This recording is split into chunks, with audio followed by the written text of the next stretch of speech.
Welcome to Meaningful Mondays with the Community Foundation of Middlesex County, where we only know good people who do great things in our community. Whether you are a volunteer, a donor, or a nonprofit organization, each episode of Meaningful Mondays will celebrate you, our friends and neighbors who have a deep passion for and commitment to improving the quality of life for all in Middlesex County. So let's kick off the week with great conversations with remarkable people, businesses, and nonprofits making a difference right in our own backyard.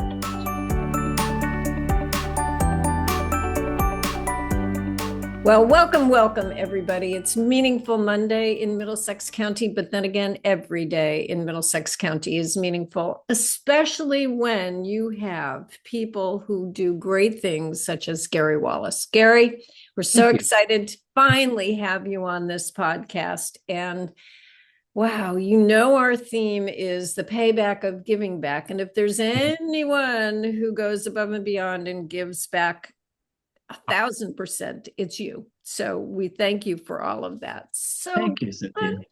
You are welcome, but there's more to come. And I can't wait for everybody who watches and listens to our podcast. And believe it or not, there are a lot of people who do, to really learn about your varied career, all the great things that you've done. And I have a list a mile long of your awards that I have to read to make sure everybody knows all about it. Oh my goodness. But you have had a varied career. But if I look at the path that you've been on, it's always involved service to the community. So I've got to ask you to, number one, give us a little bit of background. Sure. Walk us through your path. And I know you're a veteran. Thank you for your service. That really means a lot to me and to all of us at CFMC and the community. So thank you for that. But tell us all of the things that you've done that has led you up to being VP of programs at the Connecticut Coalition Against Domestic Violence, a very important role indeed. Thank you. Well, I guess if I had to start, I would go all the way back to really my upbringing and my parents, who were very giving people. My mom still is, lives with us now and still giving. And, the roots. Esme is the best. It really is. She really is. Yeah, she keeps asking about when's the boat ride, and she can't wait to see people. But my parents really were and are very giving people, and I think that's where, it was kind of ingrained in me that no matter what you have, no matter what you're involved in, there's always room to, reach back or reach out and help someone. And so I took that throughout my years growing up, and certainly into the military. I was in the Navy, and I was able to see a lot of different places around the world. I was fortunate to travel like most military folks do. And what I really got, if I had the biggest takeaway from the military service, it was to see that here in the United States, we kind of have it good compared to other places around the world. We have a lot of advantages. We have a lot of opportunities to take advantage of, and it isn't like that everywhere. So I remembered that. And I took that experience into the police department, where I saw just a lot of need. I mean, you see a lot of negativity because, people, are suffering a lot of trauma, but you have to understand that, there are some really significant needs. And that's what I always kind of gravitated toward, what did someone really need from me in my profession and my role? So that took me into the community health center as the director of community engagement. And that experience was really helpful because the community center really is all about helping the most vulnerable population of people. And Right. So that was a really, really good fit for me to be able to work alongside people that had, kind of that same mindset. So here I am at the Connecticut Coalition Against Domestic Violence as the vice president of programs, and I do oversee law enforcement activities, which is nice. It takes me back to my law enforcement roots a little bit. And you bring a lot of knowledge, institutional knowledge, to that role too. Very helpful there, yep. And legal advocacy, working with courts. I have a team there, and our training institute. We offer a lot of training to the departments, the court officials, and the community. So I'll be taking that role on as well. Oh my goodness, how do you do it all? I mean, really. But along the way, Mm-hmm. also what I think about you, Gary, is that you're solutions oriented. So yes, in each of your roles, you've seen need, but, Mm-hmm. and I don't usually like to use that word, but But the flip side of it is that you've always found a way to reach out to others to find solutions for that. So let's talk absolutely. about that side of you. We're very proud and honored that you're part of our board of directors, on our executive committee, and can't remember all the committees you're on, but we're very, very happy. But that's just one role. So explain to our audience all the other things that you're doing. Okay. There you go. I do sit on a few boards. Some I have rotated off to make space for others, I guess. But um, I am on the board of directors at Middlesex Health. Um, Fabulous group of people. Obviously, our local hospital here in Middlesex County, serving tons of people. I love the role there. Um, the things that the hospital is doing in terms of outreach into the community, they aren't just waiting for people to come into the hospital who are sick. They're really out there in the community, seeing what the needs are, and I love that about Middlesex Health. I'm also on the board of directors at Oak Hill. So Oak Hill isn't a Middlesex County based organization, but what Oak Hill does have under kind of its umbrella is an affiliation with Gilead. And Right. that's how I came to the Oak Hill board, was through Gilead Community Services. Both wonderful organizations headed up by Dan Osborne and Barry Simon. And when Barry brought me onto the Gilead board just before he went to Oak Hill, mental health was something that I just really felt there was a huge need for services in our county, given my role in the police department. And that's, I was an officer when I came on the board. So exciting to be there. And again, around so many like-minded people. I learned so much at Gilead. And then when my time was up, well, actually, when I chaired the Gilead board, I had an opportunity to sit on the Oak Hill board, and I stayed on the Oak Hill board and rotate off Gilead. So others, the National Organization of Black Law Enforcement Executives, Right. which are a lot of top level police officials around the state, some retired, some still active. We have a scholarship component that we raise funds for, a lot of great community work there. And I'm sure I'm forgetting some others. Oh, the Middletown Military Museum, Oh which my is, gosh. And, yeah, and, and wait a minute. Isn't there something about pipes and drums in there? there are the Pipes and Drums. There's the Middlesex United Way. Um, yeah, just a ton of things. And I seem to just gravitate toward things that I'm very passionate about. Right, but it's again, the path of service, and Mhm. yes, the need, but then let's do the community outreach, Mhm. hence your titles that you've had along the way to bring partnerships together.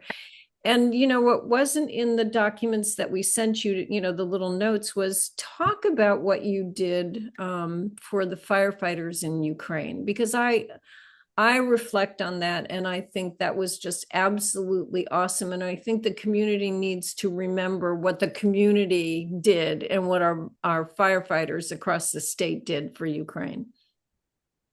I'm so happy that you mentioned that, because still I sometimes just wake up thinking about what we did there. And literally, it was the beginning of that war, Right. and I woke up watching the news one day, and it wasn't the content of the news so much. It were these firefighters that were in the background, putting out fires of these burning buildings. And I just said, there has to be something that we can do. And there were a small core group of us, you being one of them, that I called. I said, Cynthia, me, you, uh, you know, just people that I really trusted, to say, how can we put our heads together and come up with something that we can do for these firefighters? And it was really amazing. And we put that event together with the South District Fire Chief, Travis, Yes. um, in just a matter of weeks. And our goal was to collect firefighter equipment, We raised a few dollars, for shipping, but they really needed help, the fire service, and it was something that we could do that was non-political, right? And anybody could come and donate. There were some medications we were looking for. There was, all kinds of bandages and stuff. But the equipment the firefighters needed, I believe it was 7 tons worth of 7 tons. equipment That's the right number. That's amazing. that That's a we little bit more collected. than I weigh. And that was just in one weekend, right? We were out Yep. there that weekend, and we had a little assembly line going. We boxed up the stuff, we weighed it, we labeled it, we put it on a truck, and off it went. And fire service folks from all over New England came to us at South Fire that day, and it was a little chilly, but we really worked hard, and I'm so thankful for you because and your team because everybody put in such a huge effort just for the calling, and that's what was special. And it really was special to see everybody drive in with whatever they could give. And Everything. they drove out feeling really good, knowing that they were doing something Mhm. for people that they'll never meet. And Right. that was community at its best for me. And it really was. Do But you remember? But do you remember the students? Uh, oh, absolutely. Thank you. right, the students. And I can't remember the name of the school. You might remember, but they drew pictures and notes and gave them to us, and we put in every. I think it was almost in every box. We put a couple of notes in there so that when the folks in Ukraine opened it, they would have these beautiful Oh my messages. gosh. Thank you for remembering that. And it was the school in Haddam, and I'm not sure, but a Mhm. shout out to the students and all the students in Haddam because the Yes. teachers really got going on that. And that was thank you for remembering that. So partnerships seem to be in your DNA, Mr. Gary Wallace. So, it really is. So tell us why and tell us what it means to have partners in the community that will help you do your work, Right. which is so critical in the role you're in now. Yep. So, before I get to where I am now, I will say that going back to my law enforcement days, I learned very quickly that you really needed to know what the resources were in your community because every single door that you walked up to and someone needed your help, you don't always have the answer, right? But there's somewhere or someone in the community that does. You just need to know who to ask.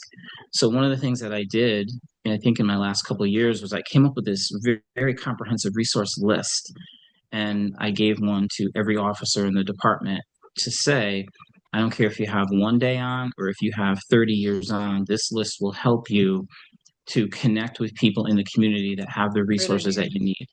And so, yeah, and hopefully that list is still around or still growing, but it's that kind of thing that I think will be helpful for me in my new role at CCADV because I don't have all the answers, but I'm connected to people who know something about what I need, whether it's, a family that needs housing or whether it's someone who's having trouble with a restraining order, or even if it's a coworker who is working with someone that, needs to understand, that we have certain trainings that are out there that will be helpful for them in their day-to-day capacity. So that's what the partnerships really mean for me is to really know, not to know everything, but just who to go to, who has the resources, and how do you access them. The access is the important key. Right. And well, I'm going to say something and then I'll say you broke the code. So you're really good at building relationships because you only have a partnership if there's trust and there's a good relationship. So you're really good at that.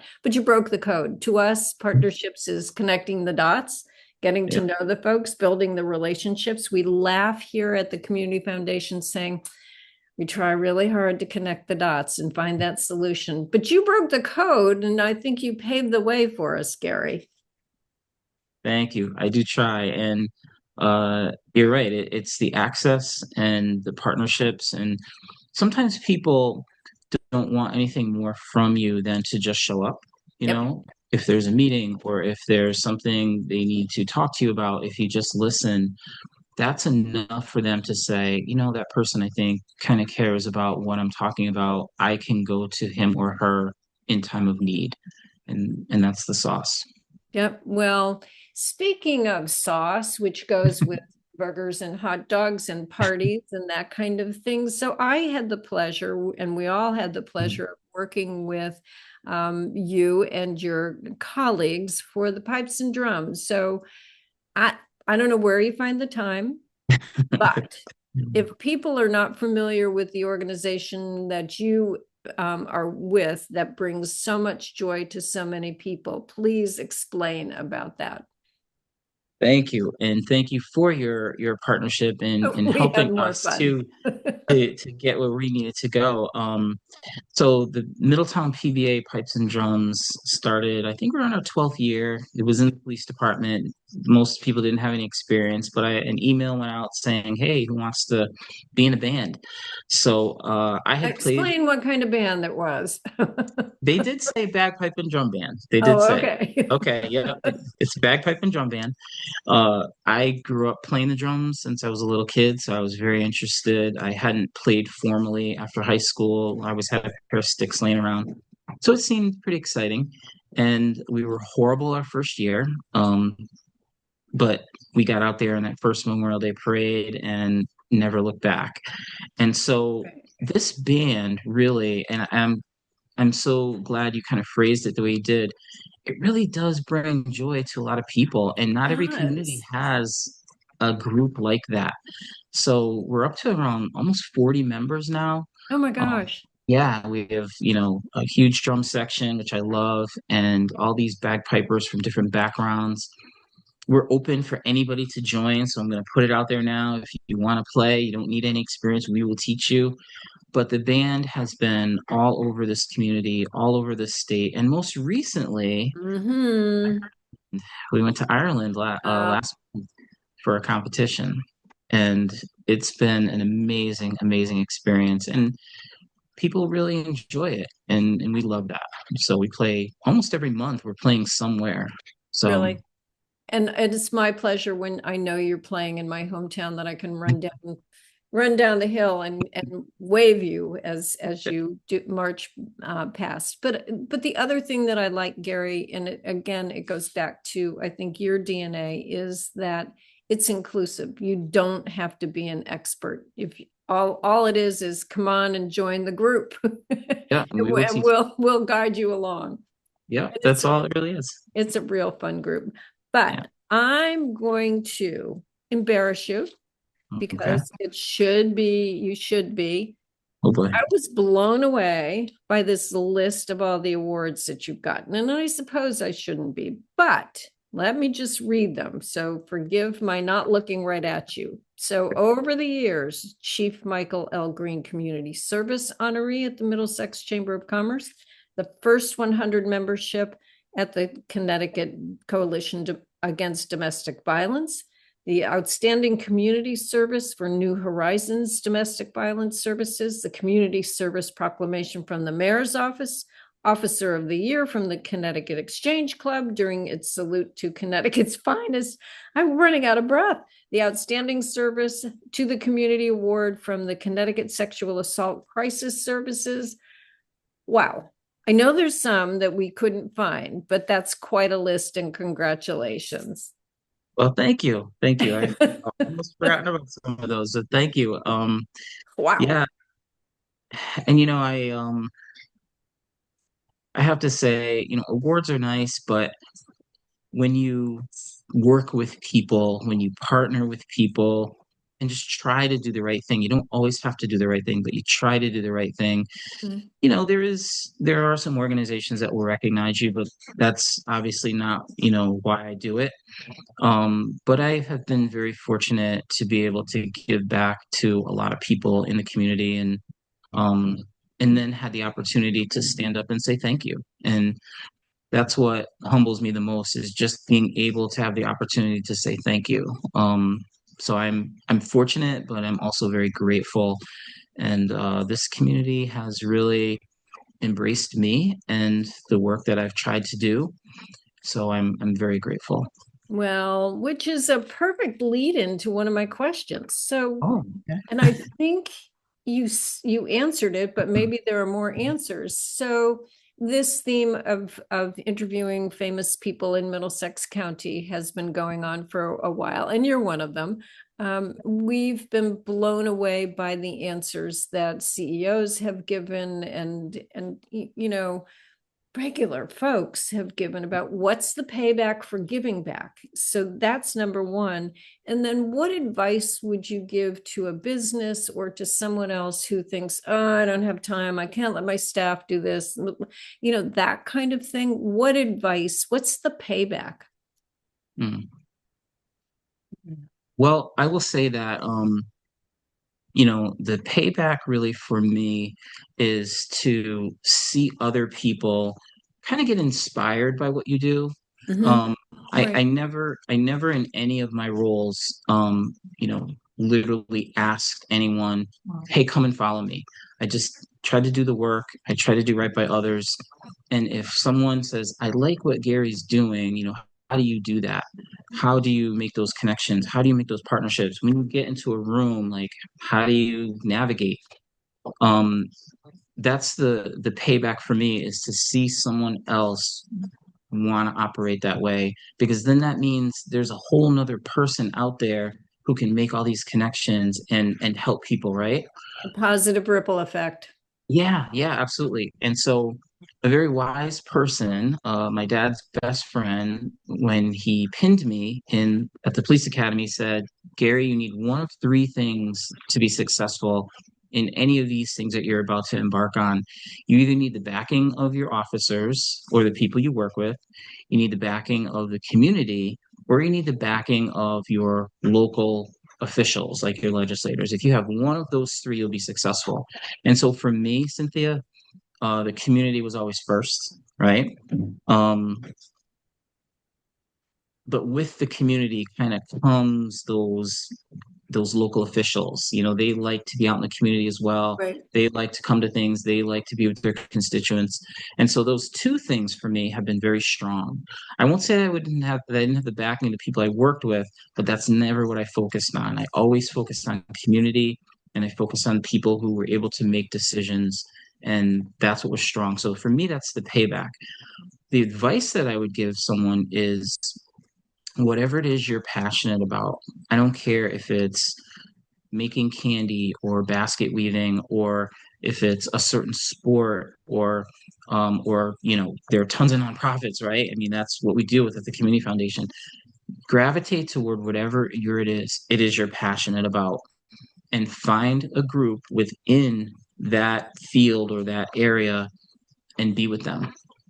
And that's Great the advice. advice. And if you're passionate about X, Y, and Z and don't Mhm. know the organizations, please give us a call at the Community Foundation and we'll connect the dots and try to help.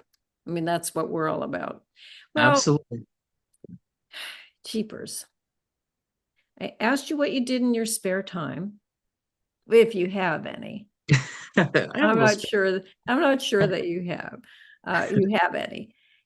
Anything I should have asked that I didn't ask?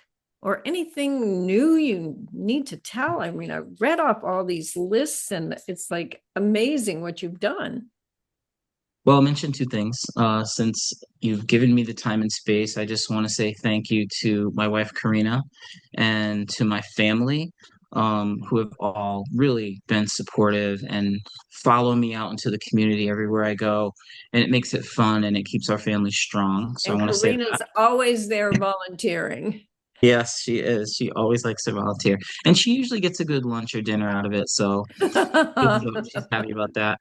The last thing I received just a very this heartfelt warm call from Mark Maselli, my former CEO. I've only been with CCADV for a couple months now, and they New Horizons has a domestic violence champions award that they just formed, and he let me know that the decision was that I guess Gary Wallace would be the first recipient. And Yay. I didn't know what to say to him. I really paused for a long time because, you know, Mark knows how much I love him and I love CHC and coming from him to get that call was just it was overwhelming and of course, I accepted, and it'll be in October. But New Horizons and CHC have such a special place in my heart, and um, that's going to be coming up soon. So I'll have one more thing to add, but it'll be another opportunity for me to say thank you. And Well, that's all I really care about is to thank the organization, to thank the community, and to thank good people like you. well, thank you. And I'll say congratulations and thank you for all that you do. So, okay, we've covered it all just about, and you broke news, breaking news with that award. I hope Congratulations. that was okay. And well deserved, well deserved. And Oh, thank um, you. so no spare time, you busy at work, at your job, and doing great things in the community. What are you looking forward to in the next month or so, besides the award? Yes. So, I really want to continue, obviously, to do great things with the band. We have some good events coming up at work. We have some great events coming up. And I don't want to answer the question by making it work related, but some of the things that our organization will do around Domestic Violence Awareness Month will be great. Um, I would love to just work with anyone that wants to work with me or work with us. I look forward to my son playing soccer. He's going to be out there in another month playing soccer for the fall. I look forward to that. Um, and I'm also finishing up my master's, so Oh my gosh. that's coming. Yeah, yeah. A little. That's my spare time right there is studying and just being with the family and participating in great things going on in the county. So I don't really have a solid roadmap, but I am just going to keep going down the road I'm You've got a going roadmap, but and you know what? We should take this opportunity to make sure that people know how they can help yes. fight domestic violence. How can they help you and your organization in just a couple of sentences? I mean, Mhm. because I think sometimes we're overwhelmed and think we can't do anything. Yep, yep. Um, what's interesting about that question, and I love that question, thank you, is that most people know someone who is suffering, right? And when people think about domestic violence and intimate partner violence, they think that it's physical, and it isn't always physical. Sometimes it's financial, sometimes it's mental abuse and emotional abuse and things like that. So for folks that want to help someone or want to help, our organization or our member organizations, there are ways that you can donate, whether it's clothing or furniture. Like some people need to get out of a situation in Right. emergency and then start over and have nothing, right? So there are organizations, like us that will take donations and will help other folks with it. So I would say, um, contact a New Horizons since we're talking about Middlesex County, Right. or certainly CCADV and see what they need. And I kid you not, I literally took a call yesterday from, and I'll just say her name because she's so wonderful, Gail Petrus. She's our animal Oh, control yeah. officer for Well, the we love city. Gail. She's got a Yep. fun here. She's got a Yep. heart of gold. Gail said that she had some things to donate and wanted to know where she could donate them. And I said, New Horizons. And I gave her the contact info and off she went. So it's little things like that that make a difference as to what people can do. I don't like to talk about, funding. Everybody knows that funding is tough and everyone could use an extra dollar. But most people have something that is just sitting around they can pass off that will be helpful to someone else. So that would be my advice is to reach out to New Horizons and or CCADV and please anything you have that might be helpful to someone else. Is there a way for us, Gary, to connect to your organization? Because we all do have something we can help Mhm. your organization and those in need. Yeah, absolutely. So the statewide hotline number, the statewide is called Safe Connect, Okay. and the number to Safe Connect is 888-774-2900. So if folks call that number, they will get a live person and they'll be able to, get whatever help they need, number one, but also find ways that they can be helpful. Terrific. Oh, thank you so much. Well, Gary, I don't know. The next time we talk, the list is going to be longer of your justifiably well-deserved awards. So congratulations on everything. And thank you so much for you do for the community. I told you, everybody, that this would be a meaningful Monday, and it was with Gary. So thank you so much. Thank you, Cynthia, and thank you for all that you and your team do as well. I've always appreciated the love and the partnership. So thank you. You are more than welcome. Thank you for joining us for this week's episode of Meaningful Mondays. At the Community Foundation of Middlesex County, we know that philanthropy matters and philanthropy works. Together, we support the arts, education, human services, animal welfare, the environment, heritage enhancements, and so much more by providing services, programs, and grants to our local nonprofits. We invite you to learn more and share your passion with us. Visit us at middlesexcountycf.org or contact us at 860-347-0025. Together, we can make great things happen.